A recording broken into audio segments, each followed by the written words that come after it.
आता एक नजर टाकणार आहोत महत्त्वाच्या जिल्ह्यांमधल्या न्यूज टॉप 9।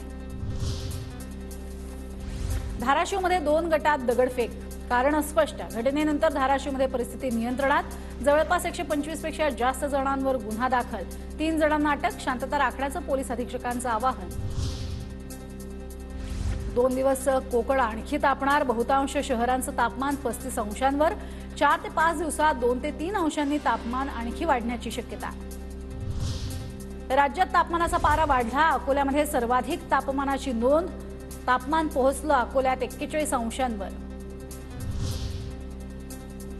नंदुरबार जिल्ह्यामध्ये तापमानाचा पारा वाढला। 36 ते 37 अंश सेल्सिअस पर्यंत तापमान पोहोचलं। कामाशिवाय घराबाहेर पडू नका असं प्रशासनाचं आवाहन।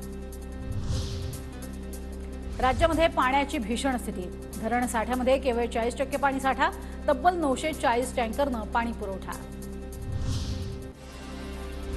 वाशिम मधील जलसाठा प्रकल्पात अत्यंत कमी पाणी। पाणी टंचाईचा शेतकऱ्यांसह जनावरांनाही फटका।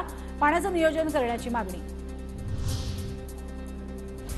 भंडारा जिल्ह्यामध्ये वादळी वाऱ्यासह अवकाळी पावसाची हजेरी। पवनी परिसरामध्ये शेतीचं नुकसान, शेतकऱ्यांवर आर्थिक संकट। कोकण रेल्वेच्या विशेष गाड्या सप्टेंबरपर्यंत सुरू ठेवण्याचा कोकण रेल्वेचा निर्णय।